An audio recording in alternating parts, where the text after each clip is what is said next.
জয় জয় শ্রী রাধারমণ লাল কি। আজ আমরা চৈত্র মাসে শুক্লপক্ষে কামিকা একাদশী মাহাত্ম কথা রস আস্বাদন করব। নিতাই গৌর সীতানাথ প্রেমানন্দে গৌর হরি হরি বল হরি বল বল হরি বল।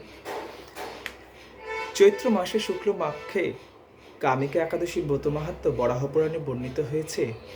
মহারাজ যুধিষ্ঠির বললেন, হে বাসুদেব, আপনি কৃপা করে আমার কাছে চৈত্র মাসে শুক্লপক্ষের একাদশী মাহাত্ম কীর্তন করুন।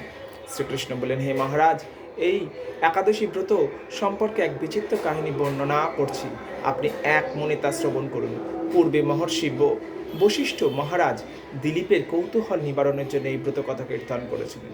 ঋষি বশিষ্ঠ বললেন, হে মহারাজ, চৈত্র মাসে শুক্লপক্ষে একাদশীর নাম কামদা। এই তিথি পাপ নাশক ও পুণ্যপ্রদায়িনী। পূর্বকালে মনোরম নাগপুরে স্বর্ণ নির্মিত গৃহে বৃষধর নাগেরা বাস করত। তাদের রাজা ছিলেন পুণ্ডরীক্ষ। গন্ধর্ব কিন্নর অপ্সরাদের দ্বারা তিনি সেবিত হতেন।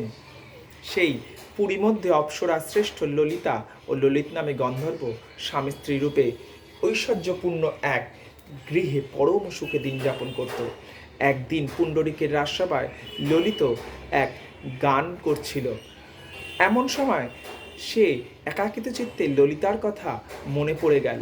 ফলে সঙ্গীতের স্বর, লয়, তাল, মানের বিপর্যয় ঘটল।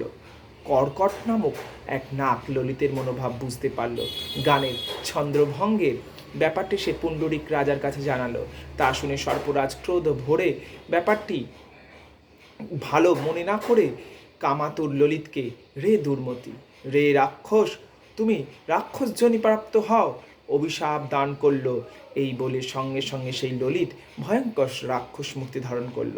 তার 10 হাত যোজন বিস্তৃত হলো, মুখও পর্বত গুহাতুল্য হলো, চোখও দুটি প্রজ্বলিত আগুনের মতন উঠল। ঊর্ধ্বে 8 যোজন পর্যন্ত বিস্তৃত প্রকাণ্ড এক শরীর সে লাভ করল। ললিতের এরকম ভয়ঙ্কর রাক্ষস শরীর দেখে ললিতা মহা দুঃখে চিন্তায় ব্যাকুল হয়ে হলেন। স্বেচ্ছাচারী রাক্ষস ললিত দুর্গম বনে ভ্রমণে করতে করতে গভীর অরণ্যে প্রবেশ করল। কিন্তু ললিতা তার সঙ্গ ত্যাগ করল না। ললিত নির্দয়ভাবে মানুষ ভক্ষণ করত। এই পাপের ফলে তার মনে বিন্দুমাত্র শান্তি ছিল না। পতির এই দুরূহ অবস্থা দেখে ব্যথিত চিত্তে রোদন করতে করতে ললিতা গভীর বনের মধ্যে সেও প্রবেশ করল। একদিন ললিতা বিন্ধ্য পর্বতে উপস্থিত হলো।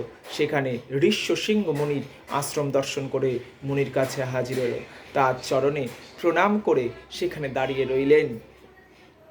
মুনিবর জিজ্ঞাসা করলেন, হে সুন্দরী, তুমি কে, কার কন্যা, কি কারণেই বা এই গভীর বনে এসেছো, তা সত্য করে বলো।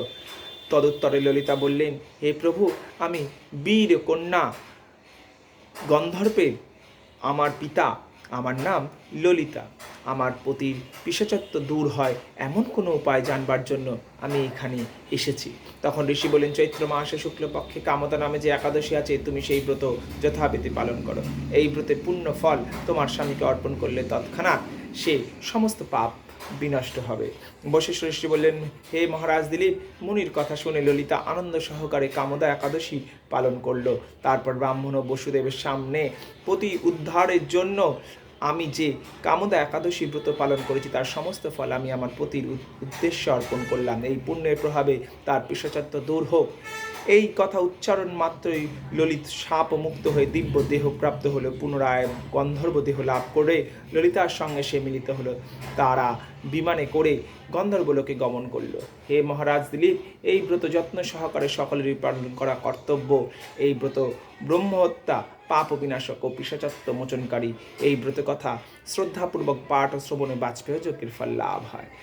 আজ আমরা রসাস্বাদন করলাম কামদা একাদশী মাহাত্ম্য। আগামী দিন সূর্যোদয় থেকে 2 ঘন্টা মধ্যে আমাদেরকে পারণ সম্পূর্ণ করতে হবে। আমরা 7:30টার মধ্যে পারণ সম্পূর্ণ করব আগামী দিন। নিতাই গৌর সীতানাথ প্রেমানন্দে গৌর হরি হরি বল। জয় জয় শ্রী রাধা রমন লাল কি জয়। জয় জয় শ্রী রাধে।